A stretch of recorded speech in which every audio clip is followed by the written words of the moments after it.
Aquila Rebelle. Portrait sensible. Un podcast réalisé par Fabien Eck. Ah, vous avez souri. Ne dites pas non, vous avez souri. Ah, c'est merveilleux. La vie est belle. Et vous êtes comme elle, si belle. Vous êtes si belle, vous aussi. C'est drôle, on dirait que vous avez couru. Oui, après vous. Après moi? Et vous venez à ma rencontre?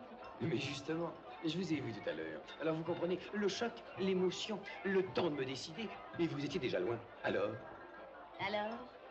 comme j'ai horreur de suivre une femme, j'ai couru pour vous dépasser et précisément venir à votre rencontre. Et maintenant, je ne vous quitte plus. Où allons-nous? C'est tout simple. Vous allez de votre côté, moi du mien. Mais c'est peut-être le même. Non, Oh, pourquoi? parce que j'ai rendez-vous. Au rendez-vous, destin tragique. Voilà seulement 2 minutes que nous vivons ensemble et vous voulez déjà me quitter. Oh, et me quitter pourquoi? Pour qui? Pour un autre, naturellement. Et vous l'aimez, hein, cet autre?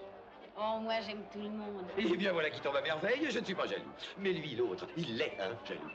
Est-ce que vous en savez? Oh, ils le sont tous, sauf moi. Mais n'en parlons plus.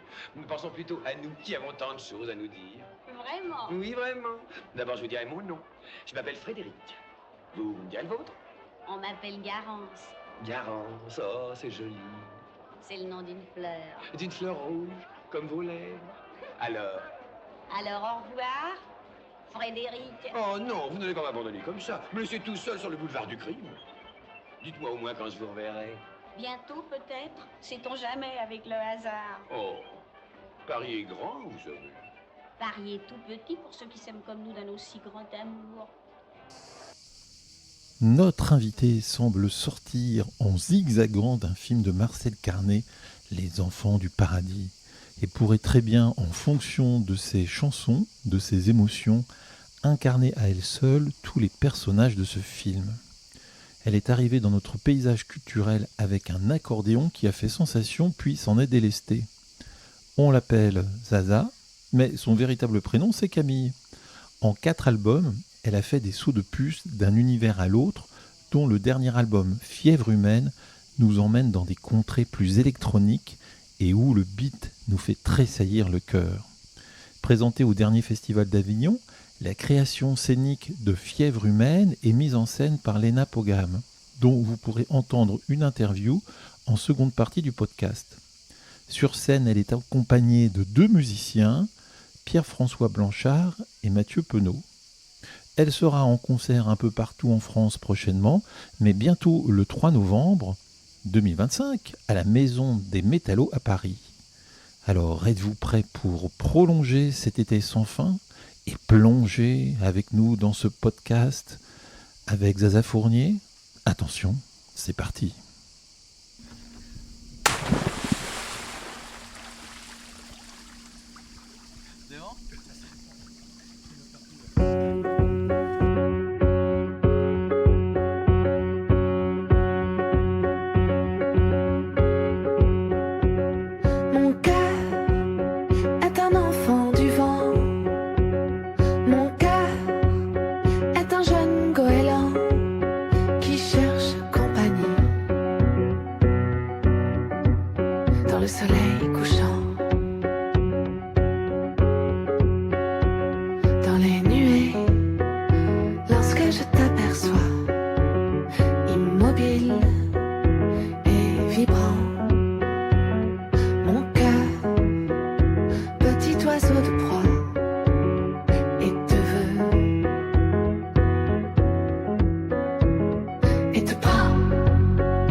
oiseau vaillant qui court sans regarder devant, une barque en papier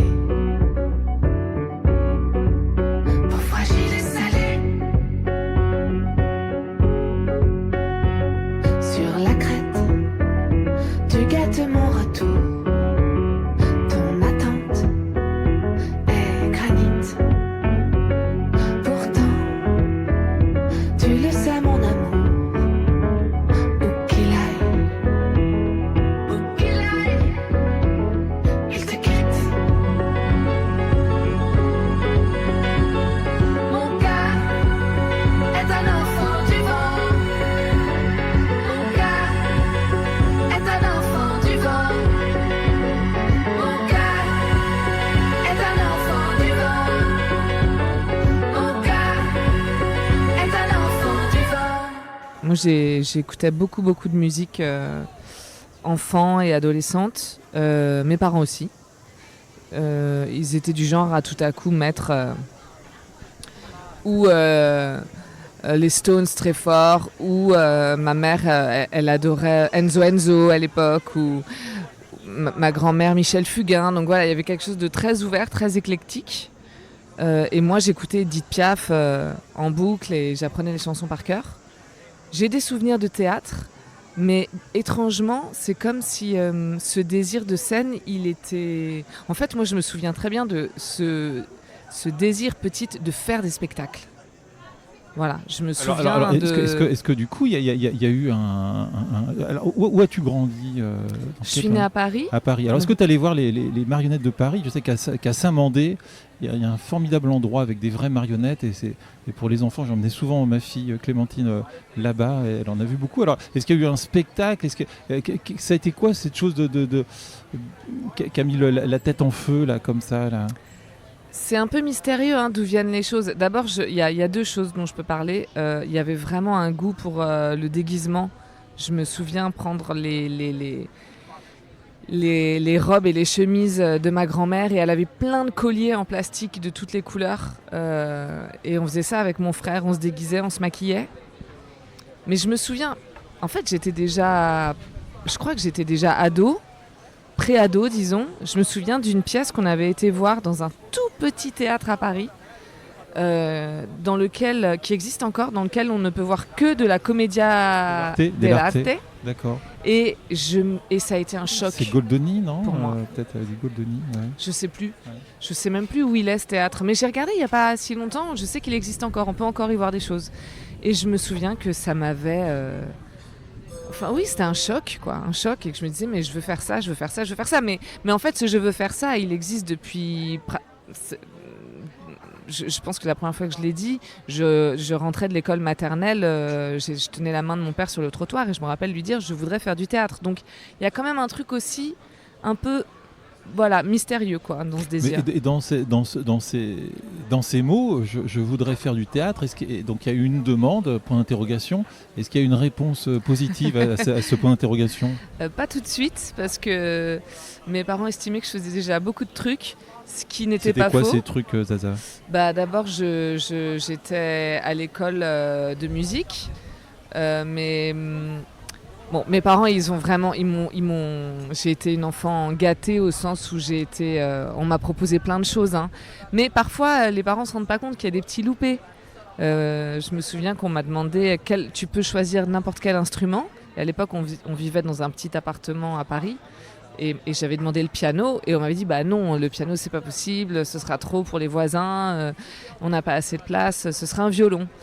Et bon, mais ce violon, moi je l'ai jamais tout à fait désiré, par exemple. Donc c'est des rapports ambivalents, parce qu'à la fois c'est par lui que je suis entrée dans la musique, et j'en ai fait jusqu'à très tard, jusqu'à mes 17 ans en fait.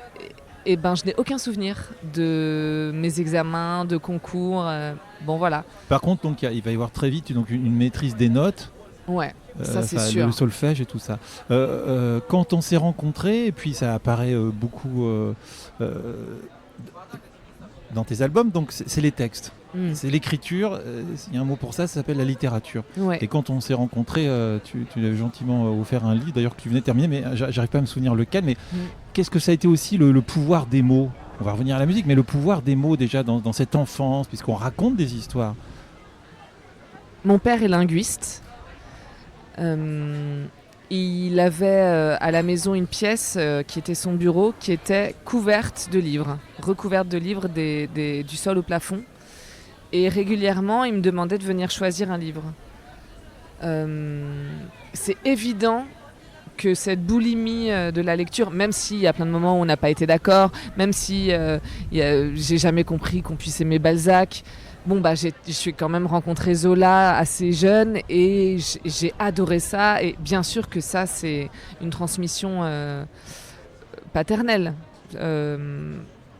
L'écriture, elle a certainement découlé de... En fait, j'ai compris il n'y a pas si longtemps que je ne sais pas si c'est du théâtre que je voulais faire ou de la musique, chanter, dire des textes, mais en fait, peut-être que c'était un peu tout ça à la fois. Ce que je voulais, c'était raconter des histoires. Et en fait, le fil, la seule chose qui revient toujours dans mon parcours, c'est ça, c'est l'écriture, quelle que soit sa forme. Est-ce qu'il y aurait un texte, même qui serait un peu ancien, mais qui est comme une Madeleine de Proust en disant là, si je pars sur une île déserte, c'est ce livre-là que j'emmène avec moi. Ou 3. Je relis peu de mes lectures, mais mes fils grandissant, je les ai vus lire des choses que j'avais lues moi-même, et je commence à avoir envie de leur mettre dans les mains des choses qui m'ont plu à leur âge. Qu'est-ce que tu voudrais leur mettre dans les mains alors ? Je me rappelle, il y a des lectures complètement très, très simples. Je me souviens d'avoir lu le journal d'Adrien à 13 ans et demi. Le titre est exact, c'est le journal d'Adrien, 13 ans et demi. Ces grands moments où on se sent compris par un livre, je pense que c'est une clé très importante dans la vie, parce que jusqu'à il y a peu, moi, il y a des livres qui ont sauvé quelque chose en moi. Donc il y a des lectures comme ça, mais il y a aussi des lectures que je redécouvre quand on leur a demandé à l'école de lire L'île au trésor. Bon, j'en gardais pas un souvenir, et en fait, j'ai eu envie de le relire avec eux. Voilà, c'est plutôt c'est assez chouette. Non mais tu vois, cette transmission. Tu étais entouré dans une espèce de forêt forteresse d'arbres là, comme ça, de livres à la maison avec ton papa, et il y a cette transmission avec tes fils qui se fait avec des feuilles. Enfin, encore ça bouge, quoi. Ça frémit. Même l'expérience que j'ai faite, que j'ai pas vécue avec mes propres parents, mais que j'adore faire avec mes fils, c'est lire le même livre qu'eux au même moment. Et ça, je trouve ça fantastique, qu'on puisse partager, mais même des livres qui sont destinés soi-disant à la jeunesse, ce que je faisais jamais jusque-là. Et en fait, il y a des choses géniales. Vous et faites puis de à la l'inverse, natation synchronisée alors. Exactement. Et ensuite, on se raconte et parfois on se met à côté et on lit en même temps le même passage. Ça, c'est ça fait partie des meilleures choses au monde en ce moment. Bon, alors on va faire des sauts de puce comme ça, mais on va avancer dans le temps. Il y a ce désir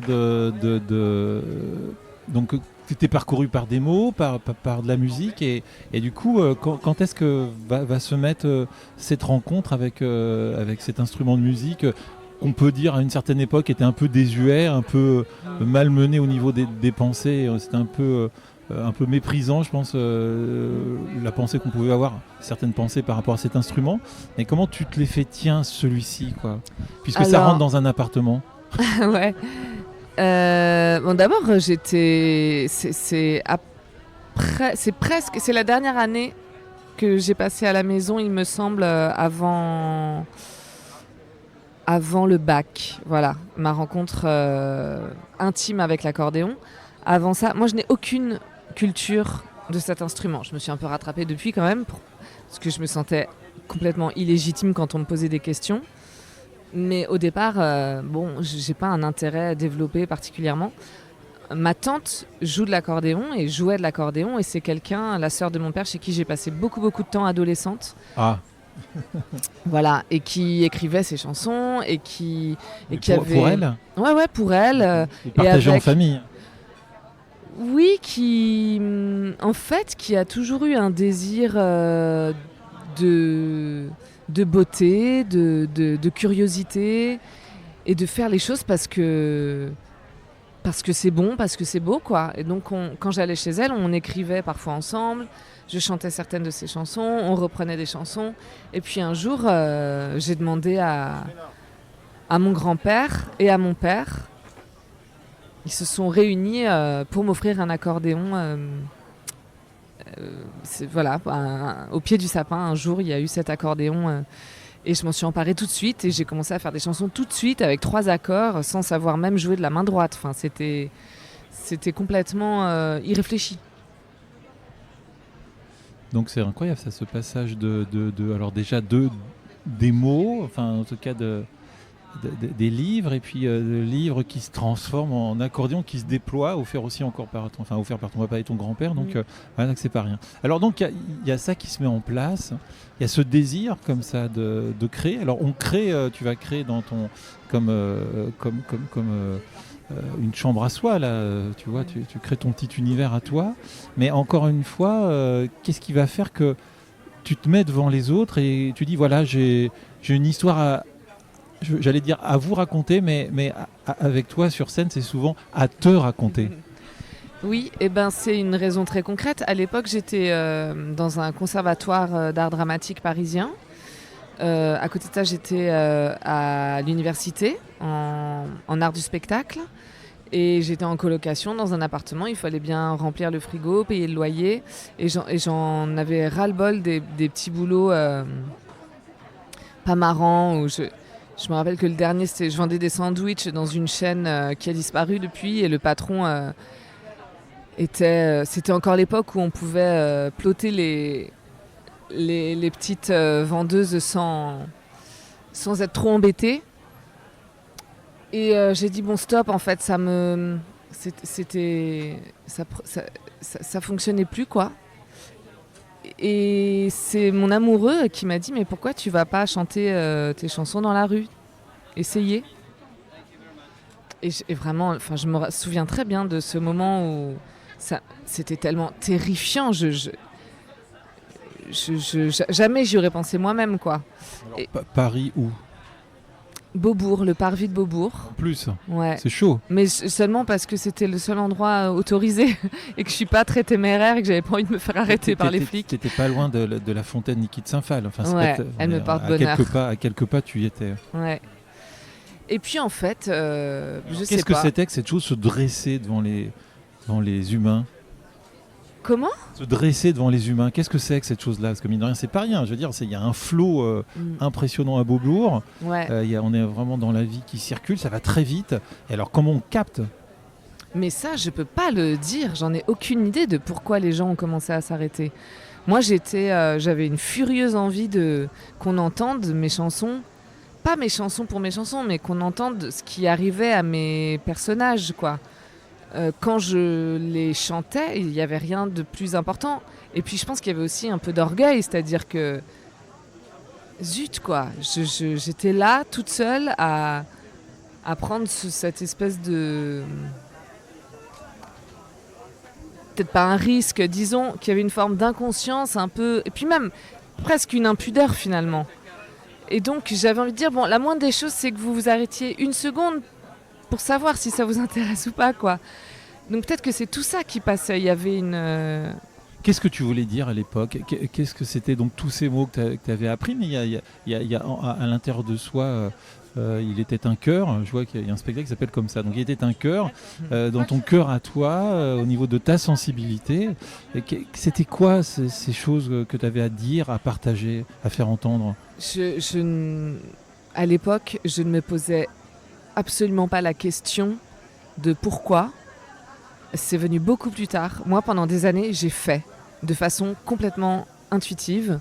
Et ces chansons, en fait, j'étais à chaque fois pressée de les écrire, pressée de les finir, pressée de les faire entendre. Mais comme si c'est vraiment difficile à expliquer. En fait, on m'a jamais posé la question comme ça, c'est intéressant. Mais c'est presque comme si ça ne m'appartenait pas. C'est comme si j'étais... le véhicule de quelque chose et que... En fait, moi, la seule chose qui me fait continuer à pouvoir me lever et à croire en ce monde absurde, c'est notre capacité à fabriquer de la beauté. C'est la seule chose qui me sauve. Et je crois que c'est ce qui nous sauve, même quand on n'en a pas conscience. Le monde est tellement écrasant. Donc, mon urgence à ce moment-là, elle était juste dans l'espoir de pouvoir partager un peu de ça, quoi. Et puis, j'étais évidemment traversée par des tas de choses dont j'avais pas bien conscience à l'époque. Et voilà, mais c'était vraiment un désir furieux. Alors comment on en passe du parvis de Beaubourg, donc encore une fois tout près de la fontaine de Niki de Saint-Phal, à une maison de disques? C'est une histoire à la fois très simple et tellement... Parfois, je me dis que c'est difficile à faire croire. En fait, j'ai pas fait grand-chose. C'est-à-dire que moi, je chantais mes chansons sur le parvis de Beaubourg. À un moment, il y a un mec qui avait une salle un peu plus loin qui s'est arrêté, qui m'a dit tiens, si tu veux, viens chanter là. C'était quoi cette salle? Les Cariatides. D'accord, c'est pas rien. C'est comme une première fois où tu te retrouves quelque part dans un petit théâtre, comme j'ai pu te voir d'ailleurs il y a quelques jours à Avignon, là, où il faut se lancer. Ah non, c'était l'inverse de rien, ça c'est sûr. C'était à chaque fois un enjeu. Enfin, moi je jouais, maintenant j'en souris, mais quand je jouais à la loge devant 15 personnes, j'avais le même trac que j'ai aujourd'hui ou que j'ai eu avant de faire l'Olympia, par exemple. Enfin, il n'y a pas de hiérarchie dans la question du trac et des salles. Et en tout cas, quelqu'un s'est arrêté et t'a regardé, quoi. Ouais, c'est dit, voilà. Ça. En fait, c'est juste ça. Quoi. C'est juste ça. Et il se trouve qu'on commençait à travailler les maquettes de ces mêmes morceaux avec Jack Lahana et Rob, suite à la proposition de Jack. Et c'est eux, quand je dis que j'ai pas fait grand-chose, c'est dans ce sens-là. C'est eux qui eux étaient déjà dans ce milieu de la musique que moi je connaissais pas du tout, qui eux m'ont proposé de faire circuler ces maquettes et de les faire entendre. Alors qu'est-ce que c'est? Parce que la première pochette, elle est vraiment chouette, quoi. Enfin, les pochettes, il y a un souci qui est c'est important, une pochette d'album. Vraiment, je suis très attentif à ça. Par exemple, premier album de Clara Luciani, la pochette, je trouve est catastrophique. Non, mais vraiment, une grosse maison de disques pour arriver à un tel résultat, c'est catastrophique. Là, on a une chouette pochette d'album. Il n'y a pas de nom à ce premier album, c'est Zaza Fournier. Et on te voit dans une robe, on ne peut plus, avec des points multicolorés, là. Et puis, écrit Zaza, là, de manière électrique. Enfin, voilà, c'est gai, c'est frais, c'est enlevé. C'est tout toi à cette période-là? Disons qu'il y a la politesse de la fantaisie, parce que en fait les chansons de cet album elles disent aussi des choses assez désespérantes. Il y a, je sais pas, je pense à Cantine pour une désespérée justement, Post-Scriptum, il y a de l'ambivalence. Mon homme, c'est une chanson très ambivalente, Baston. En fait je crois vraiment que c'est cette fantaisie polie pour s'autoriser à dire des choses plus en demi-teinte, disons. On est obligé d'aller vite parce qu'il nous reste que 10 minutes là. On a un chronomètre avec nous. Mais alors donc ce disque, il est produit et puis d'un seul coup, il va dans les médias, que ce soit radio, que ce soit presse, et puis aussi un plus grand public. Ça a été quoi cet accueil et comment on est quand le disque sort le premier jour et qu'est-ce que c'est que d'aller à la FNAC et de voir écrit Zaza Fournier? Alors bon, c'est un nom d'emprunt par rapport à ton prénom que tu as voulu un peu dissimuler, mais voilà, même se créer ce personnage, parce que finalement t'as pas, par exemple Étienne Dao, c'est Étienne Dao. Alors, Zaza Fournier, il y avait une manière de se dissimuler ou tu voulais créer un autre personnage? Disons que c'est une décision qui a été un peu forcée. Parce qu'à l'époque, Camille, la chanteuse Camille, sortait Le Fil.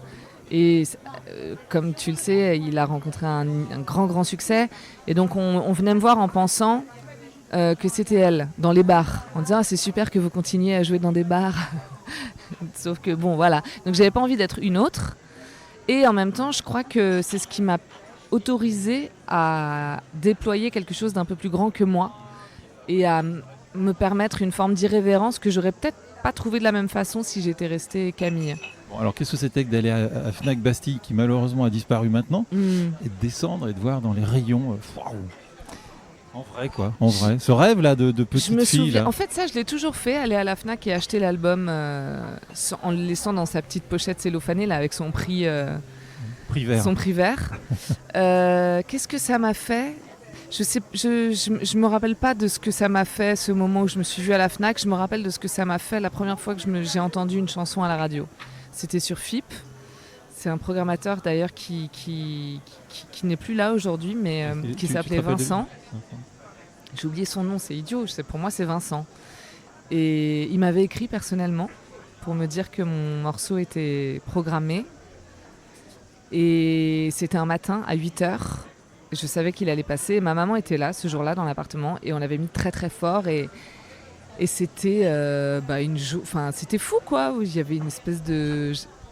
Il t'a écrit, c'était un courrier avec un timbre ou c'était déjà non, un mail? c'était un mail. Un mail. Et je suis quand même pas... Non, mais il y a un moment ça se chevauchait un peu entre les deux. Quoi. C'est vrai. Non, ça aurait été hyper romantique ce côté. Ouais. Non, c'était un mail. Un courrier qui arrive comme ça, qui te prévient que voilà, le morceau va être joué sur FIP. Non, mais il n'avait pas été obligé de le faire, c'était gentil. Ouais, c'est chouette. Hein. Ouais. On va un peu vite, mais malheureusement, donc après deuxième album, Regarde-moi, aussi avec cette pochette. Où est-ce qu'avait été prise cette photo là, extraordinaire? En Camargue. En Camargue, là, qui est magnifique. Franck Loriot qui avait fait ces Franck photos. Loriot, ah oui, d'accord. Ceci ne m'étonne pas. Et puis après, il y a le départ aussi, autre univers. On passe ailleurs. Ouais. Le titre des albums, c'est toujours facile ou pas? Parce qu'après, on va parler forcément du dernier Fièvre humaine, mais ce choix de l'album là, comme ça. Mais facile, je sais pas. À chaque fois, ça s'impose quand même assez vite. Et parfois, je comprends seulement après pourquoi. Et le départ, tu vois, c'est quand même rigolo parce que c'est l'album du départ de chez Warner. Je l'ai compris qu'après ça. C'est l'album de la première fois que je réalisais sans robe aussi, que je modifiais mon équipe artistique. Il y avait quelque chose d'une émancipation qui commençait, qui n'a peut-être pas tout à fait trouvé son point d'ancrage à ce moment-là, mais qui a commencé. Et c'est comme un album transitionnel pour moi, ce départ. C'est une rencontre très forte avec Magic Air, avec qui j'ai réalisé ce disque. Que j'avais vu sur scène avec toi. Ouais, avec qui on a fait une tournée, une très belle tournée. Il était au piano et au beatbox. Ouais, énorme. Et ouais, il est incroyable. C'est un artiste fantastique. Et il a travaillé avec Florent Marchais aussi. Avec Florent Marchais, avec Camille d'ailleurs. C'est avec lui qu'elle a fait le fil en fait. Et Music Hall. C'est un album que j'ai adoré pour ça, parce que c'est comme si j'expérimentais une nouvelle liberté. Et aujourd'hui, je les aime pas toutes, mais bon, c'est le cas pour tous mes albums. Hein. Mais il y a quelques chansons qui restent très importantes pour moi. Qu'est-ce que c'est que d'être sur scène parce qu'à chaque fois, je suis toujours... ça faisait un petit peu de temps qu'on s'était pas vu, mais j'avais toujours une pensée extrêmement affectueuse en pensant à toi par rapport à ce que j'avais vu sur scène, par rapport à... T'as peint le physique de David Douillet, donc pour s'imposer sur une scène, c'est pas forcément évident, mais donc ça passe par autre chose, bien évidemment, par une délicatesse, une sensibilité, et puis une manière de capter l'auditeur, avec effectivement, on a l'impression que t'as fait ça toute ta vie, que t'es extrêmement à l'aise, que cette histoire de stress, je sais pas ce dont tu me parles, puisque ça ne transpire pas sur scène, absolument pas. Et il y a cette manière de capter l'auditeur en lui parlant entre les chansons, parfois, et en lui disant tu quoi. Et on a l'impression que que c'est comme si c'était ma sœur et qui me raconte quelque chose. Là, on s'est pas vu depuis quelques jours et puis on va s'arrêter à un café là. Et puis ah oui, t'as pas vu ça au fait, mais tu ressens pas ça là avec. Alors Pierre, pour le dernier album Fièvre humaine. Alors les interstices de deux mots qui sont dits pour aller d'une chanson à une autre, ça s'est mis comment en place ça? En fait, entre le départ et Fièvre humaine, il y a deux projets de théâtre ou presque théâtre qui ont joué leur rôle sur mon chemin, c'est sûr. D'abord, il y a eu Le Déluge, qui était vraiment un spectacle de musique et de texte. Il y avait autant de textes que de chansons. J'en ai pas fait un album à l'époque, parce que je voulais être dans un rapport au présent avec le public, que le public découvre tout le temps. Ils étaient épuisés en sortant d'ailleurs, les gens, parce que c'était très dense.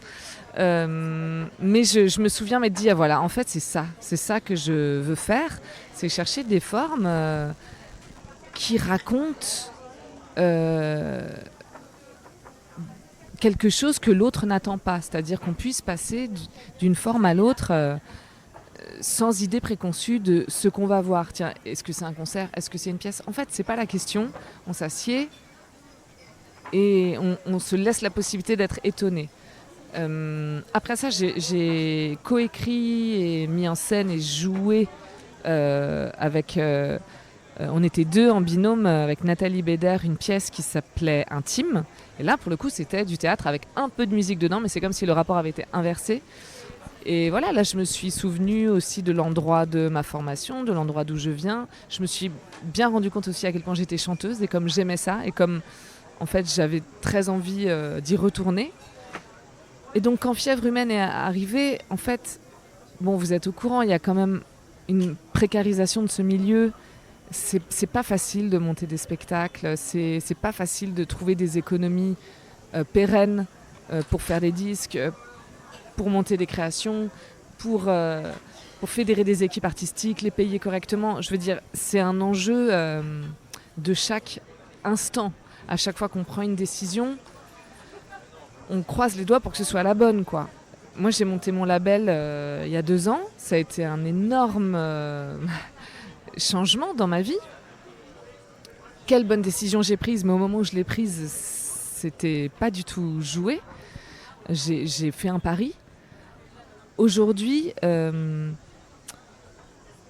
ne peux continuer à monter sur scène que si c'est pour défendre une chose qui m'est absolument nécessaire et qui cherche quelque chose d'une vérité intime en tout point, dans la forme, dans le fond, dans l'esthétique, dans la musique,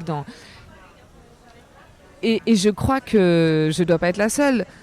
Comme je me débat beaucoup avec l'idée de continuer à vivre ma petite vie sans grande importance dans ce monde qui brûle, alors que tant souffrent, peinent et subissent des violences bien plus que moi, eh ben, il faut que je puisse, avec mon geste artistique, me sauver de quelque chose avec ça. Essayer en tout cas de questionner, de chercher, quoi. Donc c'est comme ça que ça s'est fait, parce que les chansons, elles disent beaucoup, mais parfois c'est pas suffisant.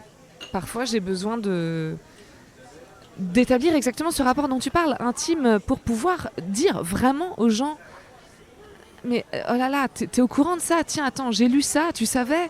Simplement parce que moi, quand je vais au théâtre, j'adore repartir avec des outils en plus, des fenêtres qui se sont ouvertes, des choses que je savais pas. Et bon, bah, si c'est un petit peu le cas quand on vient voir Fièvre humaine, ça me plaît, quoi. Bon, bah, c'est exactement ça. Il y a un réalisateur polonais qui s'appelle Andrzej Zulawski, qui a fait quelques films dont l'importance est d'aimer, qui, quand il faisait un plan, demandait toujours au chef opérateur, dit, est-ce que le léger surplus a-t-il été photographié, oui ou non?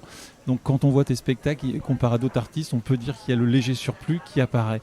Pour rebondir à cette histoire de faire des choix, oui ou non, dans un film aussi de Andrzej Zulawski qui s'appelle La Note Bleue, c'est le dernier jour entre Frédéric Chopin et Georges Sand. C'est Marie-France Pizier, la regrettée Marie-France Pizier, qui joue le rôle de Georges Sand, une femme forte. Il lui fait dire quand le ciel est vide et que ça m'a fait mal et que je comprends plus rien à rien. Toi, Zaza, comment tu as réussi à passer entre les gouttes ou les bourrasques, le vent fort? Comment ça s'est passé tout ça? Comment ça se passe? Enfin, comment on le vit ces moments-là? Alors, est-ce que je vais réussir à répondre à cette question? Je sais pas si je vais réussir à te répondre, parce que je crois qu'une de mes façons de faire pour que ce soit possible, c'est d'être très très au présent. Mais c'est même pas un effort, je sais pas, c'est mon cerveau qui doit être câblé comme ça, je sais pas comment, pourquoi, mais j'ai une réelle difficulté à me projeter. Tu vois, aujourd'hui, c'est le dernier jour à Avignon. Je sais qu'il y a des jours là qui arrivent assez musclés. Après, je suis incapable d'y penser. Donc, j'essaye d'être en relation pour de vrai avec chaque jour qui passe et avec les gens qui sont sur mon chemin à ce moment-là. Mais c'est vrai que peut-être que c'est possible parce que j'ai décidé que je ne verrouillais pas les années à venir. C'est-à-dire que aujourd'hui, je fais ça. Aujourd'hui, je fais. Aujourd'hui, c'est OK. Je peux monter sur scène avec ce spectacle et dire ça parce que c'est cohérent avec avec ma façon d'essayer d'habiter ce monde. Mais je ferai pas ce métier à tout prix. Il est possible qu'il y ait un moment où j'y arrive plus. Je me le suis dit, tu vois, là, j'y arrive plus. Il n'y a rien de dramatique à ce que je dis, hein, c'est factuel, quoi. Parce que peut-être qu'il y a un moment où j'aurais besoin de faire quelque chose qui soit plus concret avec l'autre. Bien sûr que c'est immensément important de continuer à créer et que l'art c'est la pensée et c'est pas pour rien que ça fait presque 20 ans que je fais ce que je fais, hein. Mais c'est un don aussi de soi. Oui, mais Il y a des choses de parfois toi j'ai que- besoin de me dire que parfois j'ai besoin de faire des choses plus concrètes pour l'autre et de déplacer la focale aussi parce que c'est comme tu le dis, c'est pas rien de monter sur scène et de se laisser regarder et d'être au centre et de parfois j'en ai ras-le-bol. Qui t'accompagne parce que là le temps file et bon voilà comme dirait aussi Zulawski dans Mes nuits sont plus belles que vos jours, quand c'est encore très bien il faut toujours partir. Qui t'accompagne sur scène? Il y a deux hommes magnifiques. C'est pas des hommes, c'est des poulpes. Qui sont sur les côtés là, voilà, côté gauche, côté droite. Pierre-François Blanchard au piano et synthé, et Mathieu Penaud à la batterie et au synthé. Et j'en ai des. Je suis émue rien qu'en le disant. J'ai une chance immense de les avoir. Mais de toute façon, toute l'équipe, Léna Pogam qui travaille à la mise en scène, voilà, ça c'est nouveau par exemple. Léna, elle m'apporte quelque chose que j'avais jamais vraiment rencontré dans le travail. Elle a un œil, une élégance, il y a une espèce de capacité à faire entendre des choses sans les dire. Elle est très puissante et voilà, Léna Pogam, elle n'est pas sur scène mais elle est là tout le temps. Et puis voilà, Louisa Mercier à la création lumière, incroyable, Mylène au son, toute l'équipe. Effectivement, ils donnent envie de continuer à faire ce métier un certain temps parce qu'ils sont vraiment trop forts. Bon, en tout cas, le mot d'ordre c'est restons vivants et restons vivants avec la fièvre humaine. Voilà, bah merci beaucoup. Merci à toi. Zaza, et puis à bientôt pour de nouvelles aventures. On courait sur les quais avides et impatients. On parodiait la mort en bousculant les gens. Et on se serrait fort quand on claquait des dents. Et si l'un d'entre nous refusa de sortir, planqué dans sa chambre, le cœur qui se déchire, on se donnait rendez-vous, on prenait de quoi rire. Et on se bloquait avec lui. On se nourrissait de fièvre humaine. Toute la vie nous regardait. Est-ce que j'ai choisi la mienne? Toi qui restais sur la scène, de nos 17 ans qui dansaient, de nuit blanche en matin blême. Tu te nourrissais de fièvre humaine.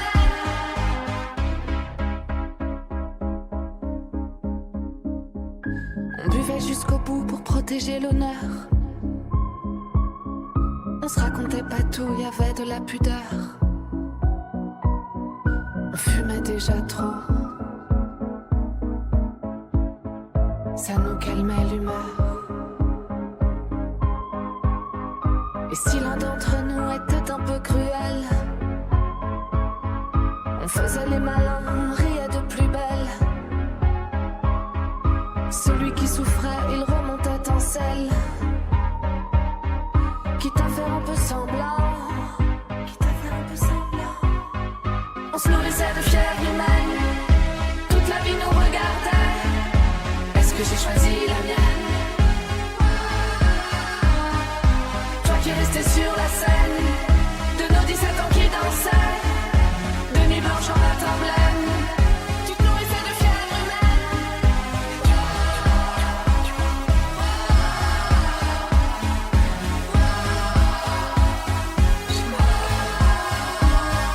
On se nourrissait de fièvre humaine, toute la vie nous regardait. Est-ce que j'ai choisi la mienne? On se nourrissait de fièvre humaine. Toi qui restais sur la scène de nos 17 ans qui dansaient, de nuit blanche en latin blême, tu te nourrissais de fièvre humaine. Hop, hop, c'est super. Comment ça se passe pour moi? Attends, et après, comme Michel Drucker. Ah, super. Alors, je suis avec Léna Pogam. Pogam. Il y a très peu de Léna, je crois, dans le cinéma français, mais il y en a une avec Éric Romer dans Contes d'été, C'est vrai. avec Melville Poupeau. Alors, on se retrouve là dans un lieu qui est absolument savoureux. On est où là? Nous sommes à la Manufacture, Voilà, la au Manufacture. Festival d'Avignon. Voilà. Alors, si on est là tous les deux avec Léna, c'est que c'est la deuxième fois que je viens voir le spectacle. Alors, je ne sais pas comment on dit, mais spectacle ou concert, en tout cas, qui est une extension de son album La Fièvre humaine, et qui est extrêmement savoureux parce qu'effectivement, je crois que quelques personnes ont dû en parler avec toi. Ce qui est intéressant dans ce projet-là, puisque tu es metteuse en scène, c'est le liant. Et comment tout ça s'articule et comme disait mon ami Andrzej Zulawski, il demandait tout le temps le léger surplus. Et là, on a de la chance d'avoir un léger surplus. Alors, qu'est-ce que c'est d'abord ta rencontre avec Zaza et puis ta sensibilité qui se diffuse là dans ce projet? Mais moi, j'ai découvert Zaza quand je devais avoir une vingtaine d'années. J'ai beaucoup apprécié ses premiers albums et c'était un peu un hasard qu'on me propose. Enfin, un hasard. Je ne sais pas si c'était un hasard, on ne sait pas. Mais en tout cas, le directeur de La Familia, qui produit le spectacle Fièvre humaine, m'a proposé de rencontrer Camille, donc Zaza Fournier, pour nous mettre. C'est un peu une sorte de mariage arrangé finalement. Il a senti que quelque chose pouvait dialoguer entre nos deux personnalités artistiques. Et donc je suis venue d'abord la voir en studio travailler, et puis on s'est mis à rêver à un spectacle qui pourrait être la restitution de son album, de l'univers de son album. Et puis elle avait comme projet d'écrire des textes qui allaient accompagner les chansons. Est-ce que toi tu es intervenu dans l'écriture des textes? Est-ce qu'il y a une direction ou elle s'est bâtie, ces textes sont bâtis eux-mêmes par rapport En fait, on a parlé avec Camille de ce qu'elle avait envie de raconter. On s'est mis ensemble d'accord sur la forme que pouvaient prendre ces textes, sur les références. Je lui ai proposé d'imaginer ça un petit peu comme une sorte de conférence sur le ton comme la BD de Liv Strömquist, c'est-à-dire des sortes sur un ton plutôt léger, mais à mi-chemin entre la poésie et la conférence. Quelque chose qui soit extrêmement intime, mais documenté, qui illustre la recherche qu'elle mène personnellement sur le regard qu'elle porte sur le monde, sur l'amour, sur les femmes, sur notre rapport aux autres, et puis aux éléments qui nous entourent, le regard qu'on porte d'ouverture en empathie vis-à-vis du vivant. Et elle a écrit, donc elle s'est documentée, et puis elle a commencé à écrire ses textes. Elle m'a proposé un ensemble de textes, et puis j'ai proposé un ordre de chansons. Mais c'est ça que j'allais te demander justement, cette fabrication comme ça, voilà, avec le final qui est extraordinaire. Enfin, waouh. Ouais, c'est avec les Bah, mots, c'est le récit d'une forme d'émancipation. d'un dépassement, le récit d'une ouverture Ouais, ou alors, d'une d'une chrysalide, non, quelque chose forme comme ça, de parce que, renaissance, en tout cas ouais, parce d'une que Renaissance, parce métamorphose. qu'en tout cas à la fin, il y a les derniers mots, je crois, c'est quelque chose qui se termine, mais c'est pas ça, mais en tout cas quelque chose qui commence. Enfin, les derniers mots, je crois que c'est quelque chose qui commence. Enfin, peut-être Oui. que tu saurais mieux le dire que moi, bien évidemment, mais Oui, il y a cette histoire de aujourd'hui tout commence. ouais, voilà, c'est En ça. dépit de tout, nous sommes vivants. Ah, c'est beau ça. Ouais. Et je crois que ça reflète ça ferait un tout magnifique, le chemin de l'album. Ouais, aussi. un magnifique titre de livre. Un Ça ferait magnifique- un magnifique titre de livre, tu vois, cette C'est dernière vrai. phrase-là. C'est vrai. C'est un spectacle à mettre en scène. Là, je pense que c'est un album, c'est un spectacle qui reflète la force, la puissance qu'elle peut avoir, cette grande sensibilité, cette grande tendresse qu'elle a vis-à-vis du monde. Le fait d'assumer une forme de fragilité et de douceur qui prend aussi la forme d'un tourbillon, d'un ouragan de conscience d'être au monde, malgré sa violence. Qu'est-ce qu'on fait dans la grande catastrophe à partir de nos petites catastrophes intimes? Est-ce que Léna, il y a des... Je trouve ça extrêmement poétique comme spectacle. Vraiment, c'est vraiment extrêmement délicat. On parlait, je sais pas de papillons, enfin des ailes de papillons, quelque chose comme ça, de cet ordre-là. Et voilà, donc la poésie, est-ce qu'il y aura des femmes poètes qui toi, t'ont extrêmement touché et qui... Aujourd'hui, j'aime beaucoup l'écriture de Mylène Tournier, qui est une grande poétesse que j'admire beaucoup. Rime Batal me parle beaucoup. Sigrid Carré-Lecoindre me parle beaucoup. Il y a effectivement autour dans la littérature des jeunes femmes qui écrivent aujourd'hui des choses formidables à partir de leur conscience qu'il faut être au monde à réinventer. Et je trouve que cette conscience de l'infiniment petit, de l'infiniment fragile, me bouleverse, et je retrouve ça chez Zaza Fournier. C'est vrai qu'il y a également. une comment dire, quelque chose qui... Voilà, cette fragilité, mais en même temps cette espèce de folie douce, de allons-y ensemble, enfin d'espèce de Napoléon Bonaparte des fois sur le pont d'Arcole, parce qu'elle embarque comme ça les choses, et puis d'un seul coup ça peut plier presque à tomber, mais elle se relève avec un sourire, et puis c'est reparti. Je pense à ça, il y a un petit peu de vent frais là ce soir qui fait du bien. Est-ce que l'inspiration, comment tu...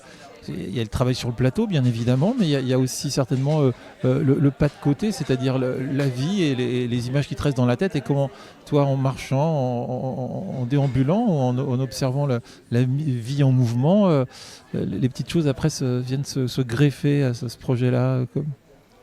Je crois que dans ce projet, moi, ce que j'ai eu envie de faire, c'est surtout d'accompagner la sensibilité et l'intuition de Zaza.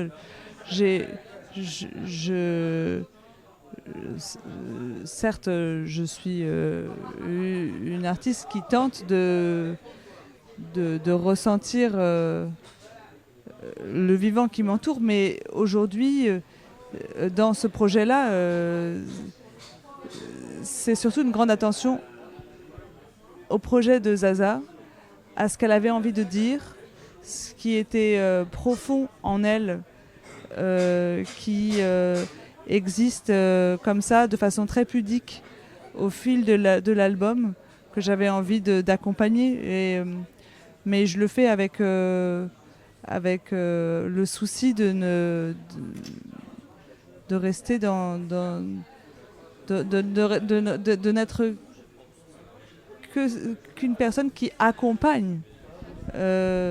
C'est pas collaboration artistique qui ferait de nous un binôme. Certes, il y a mon univers qui va se greffer petit à petit dans le spectacle qui va advenir à partir de ce qu'on a vu ici à Avignon. Mais le projet initial, c'est vraiment d'accompagner Zaza. Une dernière question, Léna.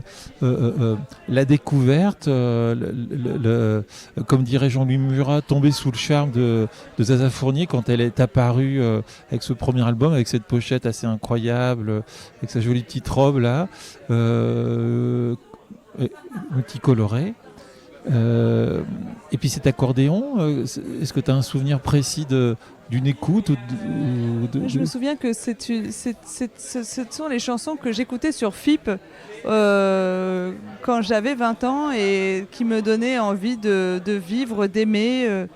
Je me sentais écoutant Zaza Fournier accompagnée en fredonnant toute la journée ces mélodies, ces paroles, et je me sentais dans mon temps à écouter Zaza. Et aujourd'hui, parce que le temps a passé, je la retrouve différente, et je suis très différente.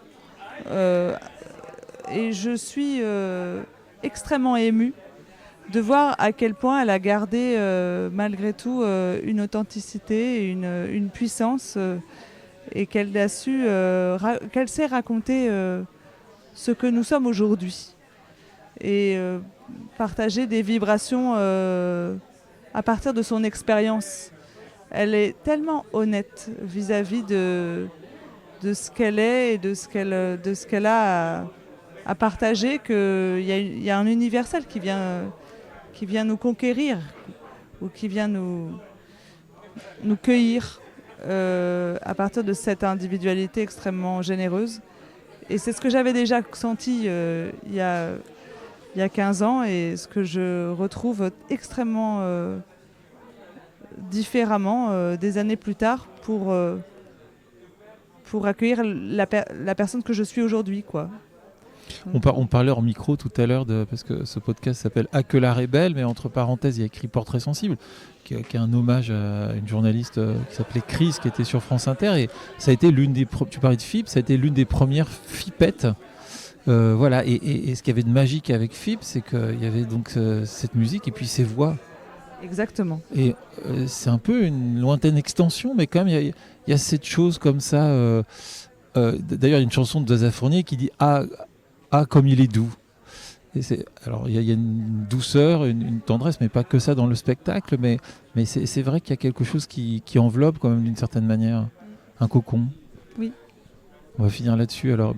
Merci beaucoup Léna, et puis à bientôt pour un portrait sensible uniquement sur toi et sur ton travail. Merci. Alors à bientôt. Avec plaisir. Au revoir.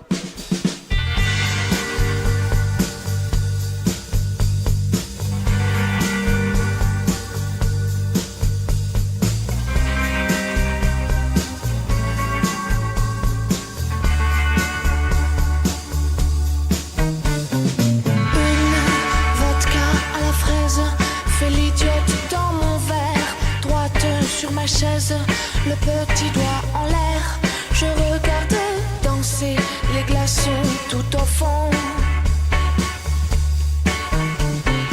Ma robe s'est froissée, plus rien n'est comme avant. Mon rimel a tourné, j'ai comme un mal dedans. Il faut que je m'échappe, mais ma chaise m'attrape.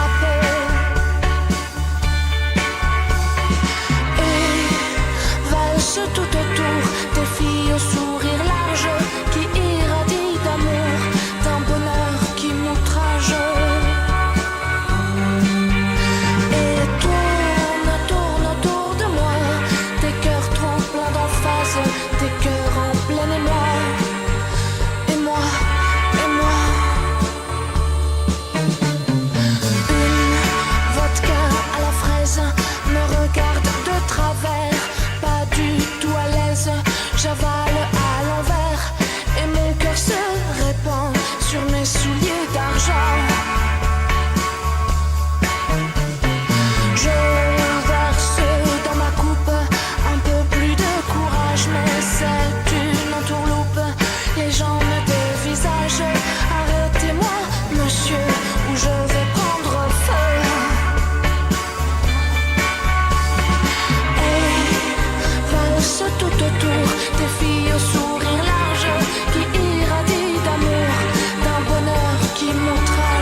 pu entendre en introduction un extrait du film Les Enfants du Paradis de Marcel Carné, et puis 3 morceaux de Zaza Fournier, Fièvre humaine, Cœur oiseau et Vodka fraise. Entretien Fabien Eck, prise de son de l'entretien des cigales et du plongeon dans la piscine Melvillec-Belay, musique Adrien Desarrojo, création visuelle Stéphane Perrault, photo visuelle Philippe Lévy. Que la Rébelle vous dit bonjour ou bonsoir et vous dit à bientôt.